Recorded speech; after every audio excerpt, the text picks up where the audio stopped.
Olá, meus queridos e queridas, tudo bem com vocês? Espero que sim, espero que vocês estejam prontos para mais uma aula. E hoje a aula vai ser especial. Eu tenho certeza que depois dessa aula vocês vão querer conhecer Machado de Assis muito mais de perto. E eu tenho certeza que eu vou deixar aí uma pontinha de curiosidade para que vocês queiram ler Machado de Assis. Tenho certeza. Bem, vamos à nossa aula de hoje, né? Deixa eu compartilhar um slide. Bem, deixa eu só arrumar minha telinha aqui, aumentar um pouquinho para vocês me enxergarem. Hoje nós vamos falar de uma obra fantástica de Machado de Assis.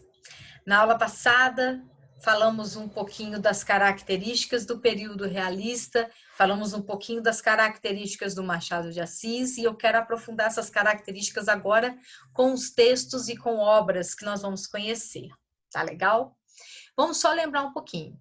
Machado de Assis é um autor que pertence aí ao período do realismo, mas não podemos encaixar o Machado de Assis num único estilo, porque ele escreveu dentro do período romântico, com características do romantismo, escreveu dentro do período realista, né, trazendo essas características realistas. Ele vai produzir poesia, e a sua poesia tem um caráter também parnasianista, que é um outro movimento que também está acontecendo no Brasil nesse mesmo período do realismo, tá? E a gente consegue observar em algumas passagens de sua obra, de sua escrita, que ele já vai antecipar até o século XX. A gente já começa a perceber que Machado de Assis já traz características modernistas. Então, foi um senhor escritor que abrange várias características. Falamos que ele escreveu no período realista, mas ele não é apenas realista, ok? Então, vamos conhecer hoje uma das obras mais famosas de Machado de Assis, né? Essa que está aqui ao fundo da minha imagem, Dom Casmurro, né? Sobre essa obra que nós vamos falar. É uma obra que traz um grande mistério que muito difícil de se revelar, de se confirmar esse mistério, né? E que mistério é esse? Daqui a pouquinho eu vou falar para vocês, nós vamos conhecer, né? Olhos de ressaca, de cigana oblíqua, dissimulada. O que isso tem a ver com Dom Casmurro? Vamos lá. Primeiro, para a gente falar de Dom Casmurro, precisamos falar primeiro de Shakespeare. Ué, mas o que tem Dom Casmurro e Shakespeare? O que tem Shakespeare e Machado de Assis? Tudo, gente. Porque nesse período, né, estamos falando de um período realista, parnasiano, né, simbolista, naturalista, são vários movimentos acontecendo. O próprio romantismo ainda está em movimento nesse período, né, mais fraco, claro, já perdendo as suas forças, mas está ali, está tudo convivendo. E o período do realismo, né, principalmente aí o parnasianismo, vão ser movimentos que vão retomar os conceitos clássicos de arte e tomar o conceito clássico de literatura. E quando a gente pensa em conceito clássico, a gente vai pegar os artistas anteriores, principalmente assim, artistas do século XVI, por exemplo, vão ser artistas que vão buscar um mestre, ou seja, vão ter alguém como referência, vão tentar copiar aquela referência e tentar superar o seu mestre. Machado de Assis vai fazer isso. Olha quem que ele vai tomar, né, como referência. Shakespeare. Ousado ele, né? Shakespeare. Tomar Shakespeare como referência e tentar superar Shakespeare, ele consegue? Do ponto de vista, sim. Por quê? Ele vai se basear nessa obra aqui, Otelo. Já ouviram falar dela? Vou falar dela rapidamente para vocês entenderem de onde que ele parte para escrever Dom Casmurro. Otelo traz uma história, né, que envolve alguns personagens. Otelo seria esse homem aqui, um capitão mouro, tá? que vai ser casado com Desdémona, né? Nomes complicados, né? Desdémona, né? E ele aí se envolve com algumas pessoas que ficam muito próximas deles, como Casimiro, que vai ser um de seus subordinados, e Iago, né? Só que Iago é um personagem que não é muito legal. Como ele não gostava muito do Otelo, porque o Otelo era negro, né? E ele branco, como vai ser mandado por um negro, né? Ele então tenta derrubar o Otelo. O que ele vai fazer? Ele vai criar uma intriga muito grande, vai contar uma fofoca absurda para Otelo, vai falar que a Desdémona tem um caso com o Casimiro. E aí ele começa o Iago, né, a tramar algumas situações, deixar ali, produzir vestígios de uma possível traição, de um possível adultério, né? Como pegar um lenço da Desdémona, deixar num lugar aonde Casimiro vive, para que o Otelo chegue lá e fale assim, mas peraí, esse lenço é da minha esposa, o que está fazendo aqui? Então quer dizer que ela está me traindo, né? E aí, vamos resumir a história, vamos ao final. Otelo acaba acreditando em Iago e aí mata Desdémona. Vai lá no pescocinho dela, enforca Desdémona e ela morre, né? A esposa de Iago, não concordando com aquela situação, vendo que o marido estava muito doido, conta para Otelo que aquilo tudo foi invenção do Iago, né? Que a Desdémona jamais tinha traído Otelo. E Otelo, então, muito desesperado, se sentindo muito culpado, né, se mata em cima do corpo da Desdémona. Típico de Shakespeare, né, essas mortes de casal. Então, a questão da traição está presente em Otelo e está presente em Dom Casmurro. Como é que Machado supera Shakespeare? Otelo traz para gente, né, a solução do problema. Iago mentiu. Iago criou uma situação para poder desmontar o Otelo, que era negro e mandava nele, não aceitava aquilo, né? Então tem toda uma questão racista também. E aí fica claro para o leitor, o enigma fica resolvido. Em Dom Casmurro, não.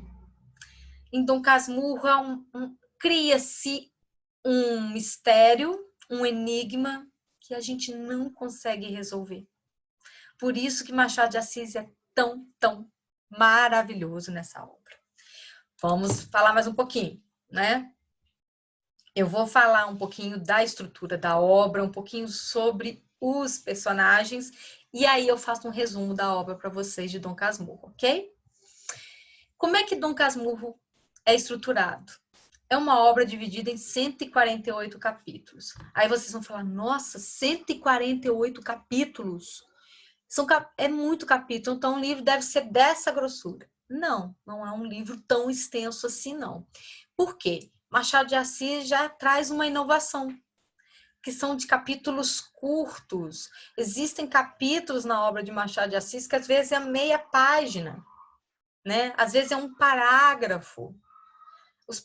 Os capítulos são muito curtinhos, tá? Então, isso já traz uma inovação em relação à estrutura romântica. Já é diferente do romantismo, que traz capítulos mais longos, muitas descrições. Não que Machado não vai descrever, mas a gente vai perceber que mais importante na obra do Machado de Assis, mais do que a narrativa, as ações dos personagens, é a microhistória.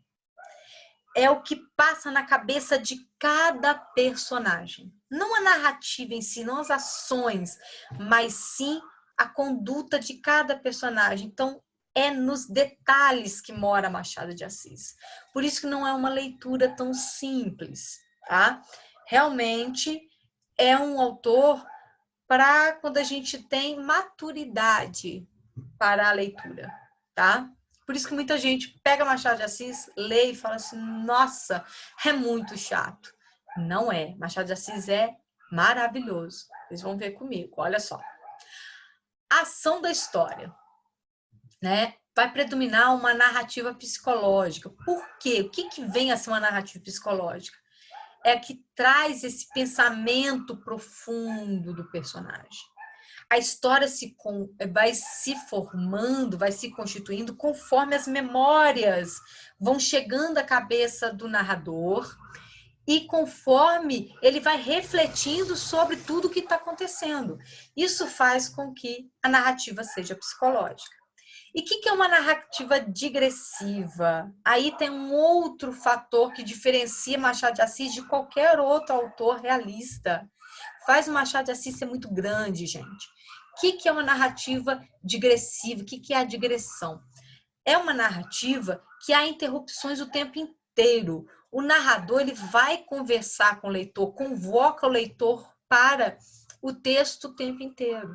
Meu caro leitor, você está vendo isso e isso. Ou ele vai, narra, no final ele fala assim, meu caro leitor, cheguei à conclusão de que esse capítulo não serviu de nada. Então, ele conversa com o leitor. É um narrador intrusivo. Ele comenta sobre o personagem, ele fala do pensamento, ele fala do próprio leitor.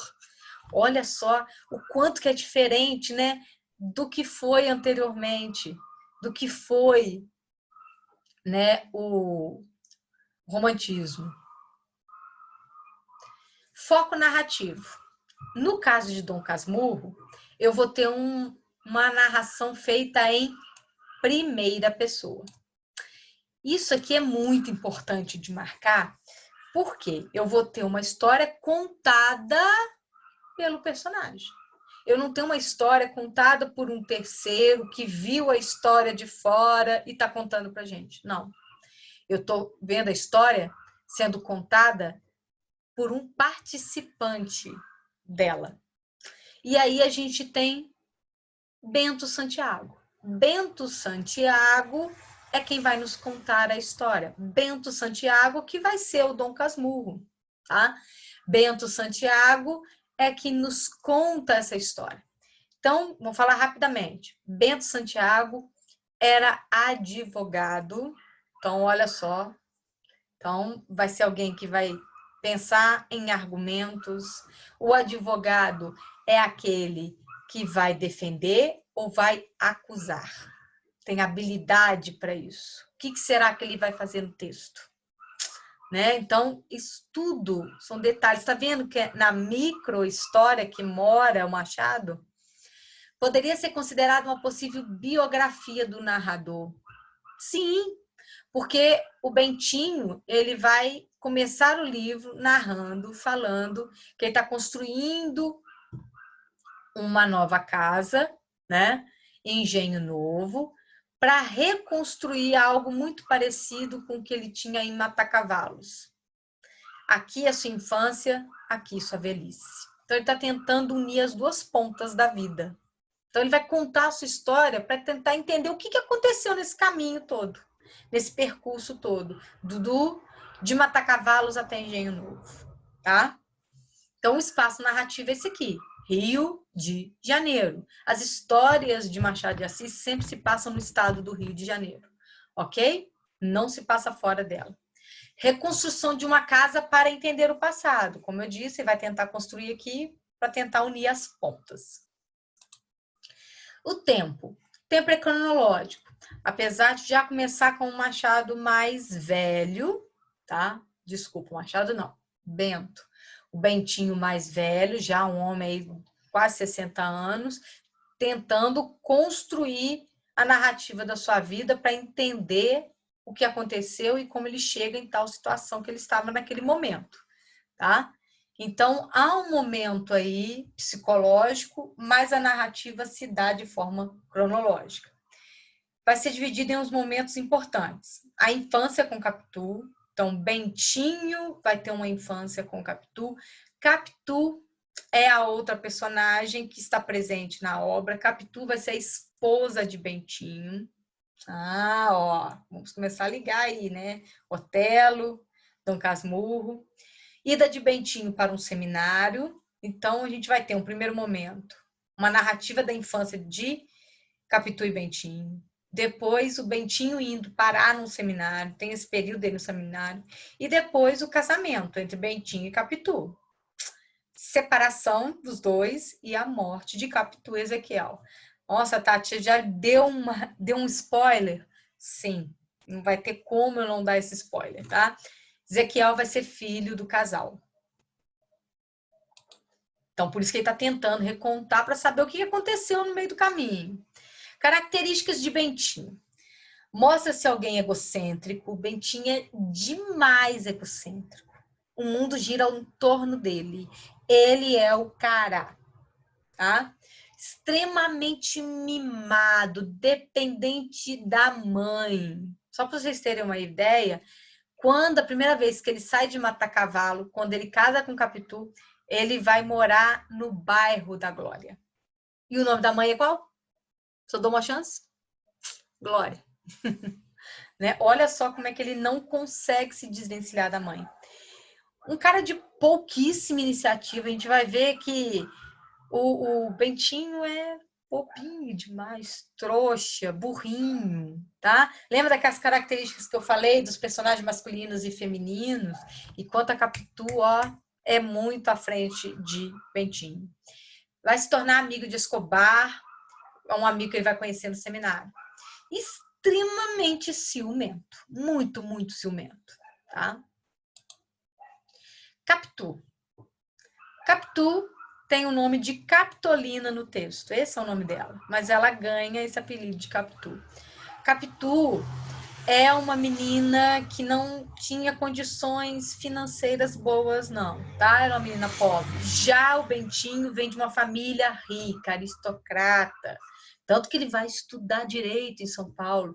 Capitu, tadinho, sem chance, né? A Capitu é aquela que cresceu, apesar de morarem juntos, de parede com parede. A Capitu não tinha grana, Bentinho tinha. Mas como é que Capitu vai ser apresentada para a gente por Bentinho? Vai ser apresentada como uma pessoa dissimulada, que consegue sair de situações muito complicadas facilmente. Muito inteligente, forte, é uma personagem muito marcante e envolvente. Olhos de Ressaca. É a personagem mais enigmática do texto, sem dúvida. Capitu era mais mulher do que eu era homem. O próprio Bentinho vai falar isso, tá? Olha só. Então a Capitu era mais. A Capitu se destaca. A Capitu é alguém que, de fato, sai de situações complicadas muito rápido. Enquanto o Bentinho é um bobinho, coitado. Ele não consegue pensar. Ele não tem essa agilidade da Capitu. Então, vamos à história. Vou aumentar um pouquinho mais minha tela. Aí. Vou narrar para vocês, então, e vocês vão ver como que bate aí, como é que Machado consegue superar Otelo. Comecemos, então, com a primeira parte da história, né? Bentinho e Capitu na infância, tá? Bentinho vai morar com a mãe. Além da mãe, ele mora junto com o tio Cosme e a prima Justina. Mãe, Dona Glória, tio Cosme, prima Justina, são 3 viúvos. 3 pessoas que perderam os parceiros. Moram os 3 juntos na mesma casa. Além disso, tem José Dias, que é um agregado, que veio parar na casa de Bentinho, né? Com o pai trouxe. Né? O pai conheceu, fez amizade, que a coisa toda acabou indo parar lá e foi morando e ficou, tá? Então, José Dias é um agregado. E aí são 4 pessoas que ficam rodeando Bentinho, desde criança, né? Bentinho, então, é tratado, criado como um bebelô, tá? Então, imagina aquela criança muito mimada, né? Toda cheia de dengo, né? Toda muito bem cuidada, seria Bentinho. Mas por que ele ganha, então, o nome de Dom Casmurro? Isso aparece no primeiro capítulo da obra, tá? O Bentinho nos conta por que ele recebe esse apelido de Dom Casmurro. Porque ele estava um certo dia fazendo uma viagem, né? Estava no bonde lá, né? Chamavam de ônibus. Ele, então, conversando com outro rapaz, que tira do bolso um poema, lê, conversa com ele, tudo mais. Só que Bentinho tá lá no mundo das ideias, né? Tá lá longe, não presta atenção, por quê? Ele é egocêntrico, ele sou eu, né? O outro não me interessa o que o outro escreve, o que o outro conta, que se dane. Então, como ele não presta atenção naquele rapaz, e aquele rapaz chega um momento que fica bravo por ver que está falando, ele está falando sozinho, né? Está conversando com o Bentinho e Bentinho nem azul. Então, ele pega, chama Bentinho de Dom Casmurro. Dom, para dar esse ar de fidalguia, e Casmurro seria alguém fechado, né? Alguém sem graça. Então, Dom Casmurro, tá? Exatamente essa ideia do Bentinho. Então vamos à história de Bentinho e Capitolina. Já sabemos que os dois moravam muito próximos, e aí Bentinho vai crescendo, Capitu vai crescendo, né? E a narrativa desses dois começam a fazer efeito na adolescência. Bentinho próximo a fazer 15 anos, Capitu aí com seus 14. Então, são dois adolescentes que conviveram a vida toda, brincaram o tempo inteiro, mas que agora começam a descobrir, a despertar os desejos de adolescente. Então, um começa a desejar o outro, né? E aí temos cenas incríveis no texto. Uma das cenas que chama muita atenção e ela é importantíssima é a cena do muro. Tá Capitu ali no seu quintal, né? Perto do muro da sua casa, chega Bentinho. E aí, Bentinho já todo apaixonado por Capitu, e Capitu parece estar muito apaixonado por Bentinho também. E aí os dois começam a conversar, começam a trocar ideias, aquela coisa toda. E Capitu havia escrito no muro as seguintes palavras: Capitolina e Bento, né? E aí o Bentinho olha que ela pega, rabisca o muro, né? Tampa o nome dos dois, e aí nesse momento, né? Eles estão muito próximos. O Bentinho começa a olhar aquilo ali, ela apaga e eles vão se aproximando como se fossem se beijar. Nesse momento, aparece o pai da Capitu, que vira e fala assim: menina, não vai estragar meu muro, o que vocês estão fazendo aí?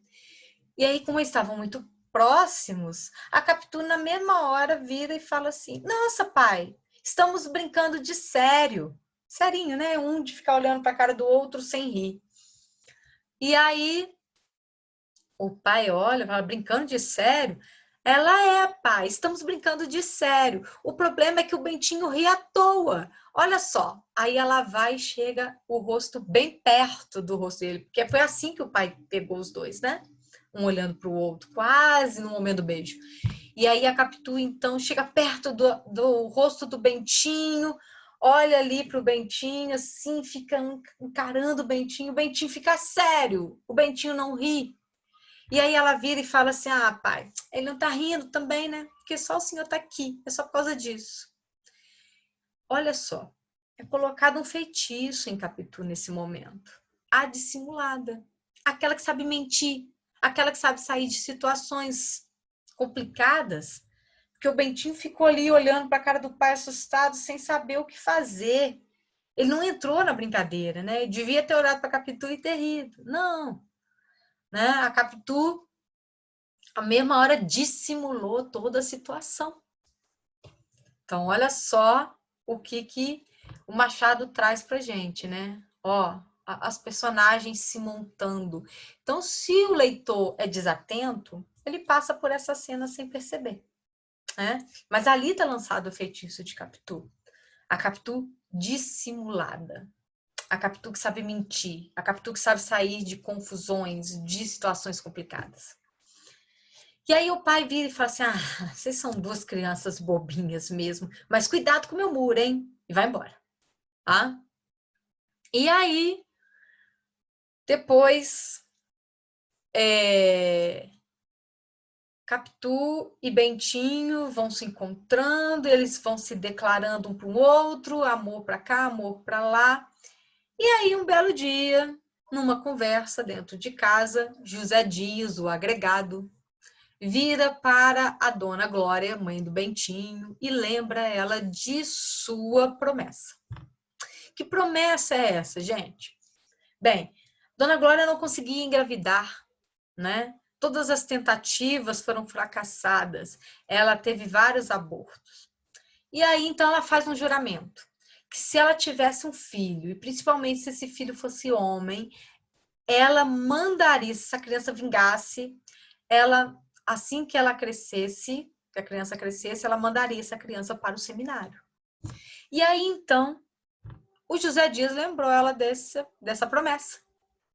E aí ela fala, gente, eu tenho que cumprir minha promessa, como é que eu vou fazer? Como é que eu vou fazer para separar de Bentinho? Eu vou ter que mandar Bentinho para o seminário. E aí o Bentinho escuta essa conversa. Vai até a Capitu, conta para ela, a Capitu fala assim, mas você não pode aceitar. E aí ele fala que não vai aceitar, que ele vai bater no peito e não vai aceitar, que ele não vai para lugar nenhum, porque ele não tem vocação. Mas a mãe está decidida. Nada tira isso da cabeça da mãe. E o que acontece? Bentinho vai parar no seminário. Mas antes de ir para o seminário, duas cenas acontecem novamente que nos chamam muita atenção.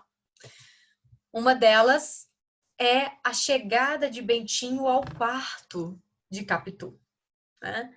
O Bentinho vai visitar Capitu e aí ela está sentada numa cadeira, né? Na frente de um espelho no seu quarto. E aí o Bentinho chega muito, muito próximo dela por trás, né? E ali os dois começam a conversar, né? E de repente Capitu joga a cabeça para trás e Bentinho vai se aproximando e ela dá um beijo em Bentinho. Olha só como é que é a Capitu que toma as iniciativas, né? Capitu dá um beijo no Bentinho. Só que nesse momento do beijo, quem que aparece? A mãe. E aí, no mesmo instante, o Capitu pega um pente, pega um negócio, põe na mão do Bentinho e fala assim, a mãe vira e fala assim, o que vocês dois estão fazendo aí? Igual o pai, né? O que vocês dois estão fazendo aí?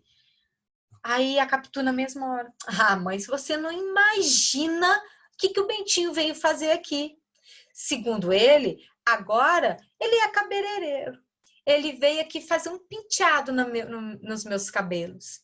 E aí ela põe escova na mão do Bentinho, põe as coisas para o Bentinho pentear o cabelo dela. E aí o Bentinho vai, bobinho, né? Sem saber o que fazer, já tinha acontecido o beijo, né? E ele nervoso, né? Olha, o Bentinho é muito criança, enquanto o Capitu parece esse mulherão mesmo, né? E aí, então, ele vai ali penteando, e no final ela fala assim, Bentinho, desiste, você não dá para essa profissão. E a mãe vai embora, e ali acaba aquela cena. Outra cena é o jantar de despedida de Bentinho. Ele vai para o seminário, né? Não vai ter jeito. Então ele vai para o seminário e a mãe então faz um jantar. Aí ele pede para chamar a Capitu vai, né? E no meio do jantar, eles começam a conversar e a Capitu vira e fala assim, nossa, o Bentinho não tem jeito mesmo para padre?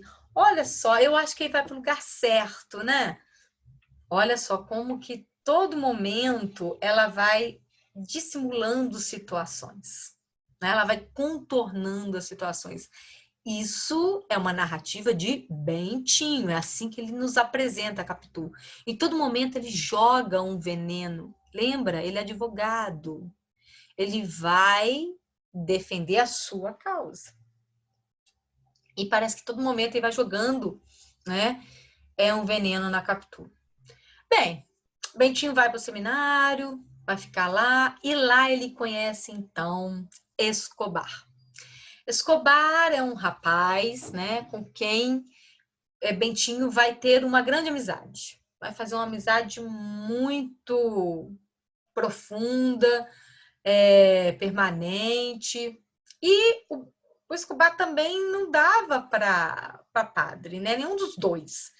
E aí eles vão se arrumando, arquitetando um jeito de sair dali. Um belo dia, o Escobar vira e fala para ele assim: Bentinho, a sua mãe prometeu um filho, né? Fez uma promessa de um filho virar padre. Mas não precisa ser necessariamente você, né? Por que ela não adota uma criança, cria aquela criança e depois põe essa criança no seminário? Pronto, ela vai pagar a promessa. O Bentinho fala, é mesmo, né? Coitado, você é bobinho, né? Vou falar com a minha mãe. A mãe pensa, leva até o padre aceita a proposta. Tá aí a representação de uma religião sem força, sem caráter, né? Que serve só para servir a burguesia, né? Críticas à burguesia. E aí, então, o que acontece? Bentinho sai do seminário, e Ezequiel também, e aí vai ao encontro de Capitu. Capitu tem uma amiga chamada Sancha, e apresenta Sancha a Ezequiel, né? Então, vira esse quarteto, né? Esses dois casais que são amigos, que fazem tudo juntos, que um visita a casa do outro, e assim vai. Capitu vai casar com Bentinho, Sancha vai casar com Ezequiel, e esses dois casais sempre convivem, um indo na casa de um, na casa do outro. Há momentos de certa intimidade entre um casal com o outro, a gente percebe, né?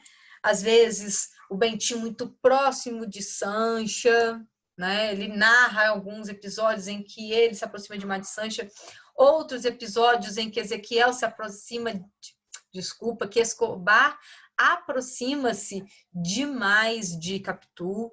Então, há essas questões que vão nos deixando assim. E aí, o que está acontecendo, né, entre esses quatro? Bem, vai chegar um certo dia, né, que Sancha engravida. Sancha vai ficar grávida de uma menina linda, né? Filha, então, de Escobar. E aquela menina nasce e vai ganhar o nome de Capitolina, né? Vai ser uma homenagem a Capitu. Mas Capitu e Bentinho não conseguiam ter filhos, não conseguiam engravidar de maneira alguma. Um belo dia, Capitu sai para conversar com Bentinho e fala para o Bentinho que ela tinha um dinheiro guardado e que ela ia passar esse dinheiro para o Escobar para fazer um certo investimento, né? Que ela já tinha passado, aliás, o dinheiro. Então, que o Escobar tinha feito uma visita a ela e que ela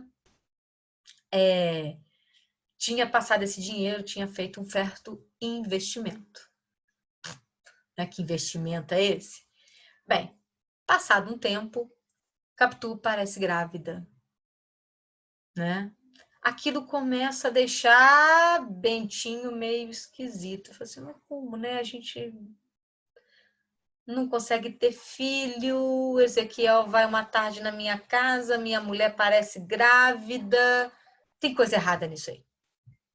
Bentinho, então, começa a pensar que Capitu traiu. E aí nasce, então, essa criança, e quando nasce é um menino. E a Capitu decide fazer uma homenagem também a Sancha e Escobar, botando o nome do menino de Ezequiel, porque o nome do Escobar é Escobar Ezequiel. Então, ela faz uma homenagem ao Escobar, olha só. E aí o Bentinho olha para a cara daquela criança e fala assim, mas esse menino é a cara do Escobar. Ele olha e fala que o menino é a cara do Escobar o tempo inteiro na obra. Ele não consegue ver a criança diferente do Escobar. Um belo dia, o Escobar vai para uma praia, vai nada, morre afogado. Escobar morre. No dia do velório, a Capitu chega muito próxima ao seu caixão, olha fixamente para o Escobar, derrama uma lágrima e vai acalentar Sancha. né, que era sua amiga. Bentinho olha aquilo e fica assim, safada. Ah lá, tá chorando, se colocando no lugar da viúva, né? E aquilo vai só crescendo na cabeça de Bentinho. Belo dia, Bentinho vai ao teatro e vê o quê? Otelo. A peça do Otelo, né? Que mata a esposa por conta da traição, de uma possível traição. Aí ele pensa, poxa, se aquela ali que não fez mereceu a morte, imagina a minha que fez. Então ela também merece morrer. E nisso ele começa a arquitetar tudo isso na sua cabeça, né? Que ele tem que matar essa mulher, né? Que fez ele de otário. O amigo fez de otário e a mulher também. E nisso o Ezequiel, o filho, vai crescendo e vai tendo os trejeitos do Escobar. Andava como Escobar, falava como Escobar, sorria como Escobar. Mas aí tem um detalhe na obra, que fala que Ezequiel gostava de imitar as pessoas. Ó, tá vendo? Que ele vai apresentando provas do adultério, mas ao mesmo tempo ele vai tirando essas provas, ele vai trazendo antiprovas. Outra antiprova que aparece na obra e que nos chama muita atenção, gente, é a questão de um dia o Bentinho ir até a casa de Sancha. E o pai de Sancha manda Bentinho olhar a foto da mãe de Sancha e fala assim: olha só, não é muito parecida com Capitu? A mãe de Sancha não parece a Capitu? Ele olha e fala: é mesmo. Só que mãe de Sancha e Capitu não tinham parentescos. E aí a gente volta na ideia do menino parecer com o Escobar. O Ezequiel parecer com o Escobar.